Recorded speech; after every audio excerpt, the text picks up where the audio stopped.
ક્યારે થશે મહાકુંભના શાહી સ્નાન? જો તમે પણ મહાકુંભ 2025માં જવા જઈ રહ્યા છો તો આ મંદિરોમાં જરૂરથી માથું ટેકાવજો, નહીં તો યાત્રા અધૂરી રહી જશે.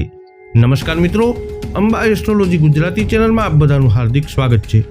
મિત્રો, મહાકુંભ એ સનાતન વૈદિક પરંપરાના લોકોની આસ્થા સાથે જોડાયેલ મહાપર્વ છે, જ્યાં જવા માટે દરેક વ્યક્તિ આતુર રહે છે. 12 વર્ષની રાહ જોયા બાદ મહાકુંભ થાય છે, જ્યાં સૌભાગ્યશાળી લોકો પહોંચી શકે છે. મહાકુંભના મેળામાં દરેકની એક અતૂટ આસ્થા જોડાયેલી હોય છે. મહાકુંભ મેળામાં દેશ જ નહીં પરંતુ વિદેશમાંથી પણ લોકો આવે છે. સંગમ નગરી પ્રયાગરાજ મહાકુંભ મેળા માટે સંપૂર્ણ તૈયારીઓ થઈ ગઈ છે. તો મિત્રો, 13 જાન્યુઆરી 2025 મહાકુંભ મેળાનો આરંભ થશે. મહાપ્રયાગને તીર્થોનો રાજા કહેવામાં આવે છે. આવામાં અહીં થતા મહાકુંભનું વિશેષ મહત્વ હોય છે. આ શહેરમાં જ્યાં 3 પવિત્ર નદી ગંગા, યમુના અને સરસ્વતીનો સંગમ થાય છે, ત્યાં જ પ્રયાગરાજમાં ઘણા એવા પ્રસિદ્ધ મંદિરો છે જ્યાં દૂર દૂરથી ભક્તો માથું ટેકવવા માટે આવે છે.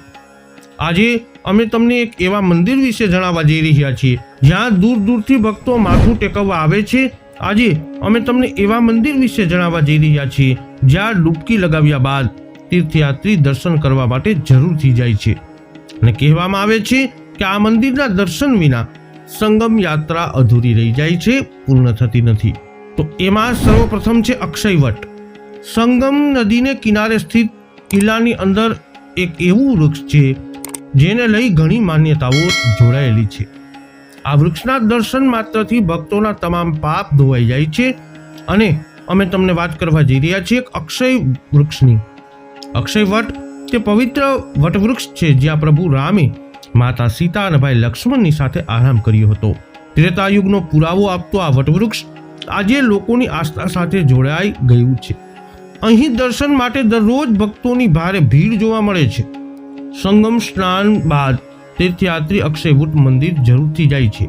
માન્યતા અનુસાર આ વટવૃક્ષની નીચે શ્રીરામ, માતા સીતા અને ભાઈ લક્ષ્મણે 3 રાત આરામ કર્યો હતો. ધાર્મિક માન્યતાઓ અનુસાર જ્યારે આખી ધરતી પાણી મગ્ન થઈ ગઈ ત્યારે પણ અક્ષયવટનું અસ્તિત્વ કાયમ રહેવાનું છે. હવે જાણી લઈએ કુંભ મેળાની મહત્વની તારીખો વિશે. તો 13 જાન્યુઆરી 2025ના રોજ પૌષ પૂર્ણિમાના રોજ કુંભ મેળાનો પ્રારંભ થશે.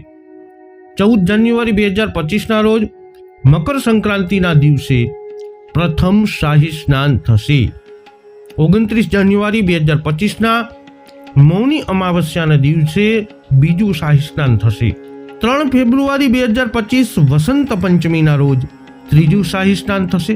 4 ફેબ્રુઆરી 2025 અચલા સપ્તમી. 12 ફેબ્રુઆરી 2025ના રોજ માઘી પૂર્ણિમા. 26 ફેબ્રુઆરી 2025 મહાશિવરાત્રિનું છેલ્લું સ્નાન થશે. તો મિત્રો, 40 કરોડથી વધુ લોકો આ મેળામાં આવવાની સંભાવના વ્યક્ત કરવામાં આવી છે. ઉત્તર પ્રદેશના પ્રયાગરાજમાં યોજાનાર મહાકુંભ 2025માં 40 કરોડથી વધુ ભક્તો ભાગ લે તેવી આશા છે. 2013ના કુંભની સરખામણીએ 2025માં પ્રયાગરાજમાં યોજાનાર કુંભ મેળાનો વિસ્તાર બમણાથી વધુ રાખવામાં આવ્યો છે.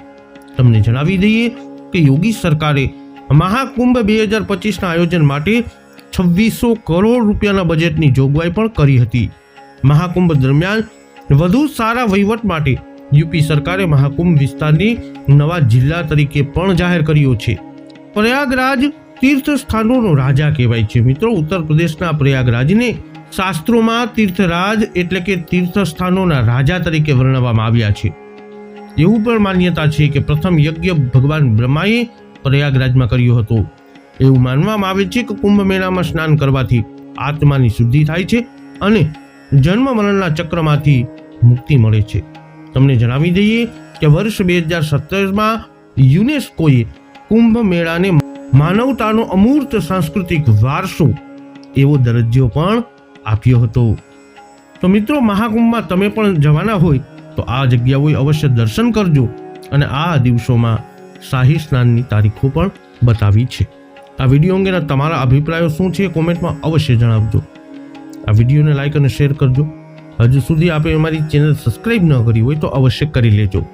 ફરી મળીશું નવા વિડીયોમાં. જય અંબે.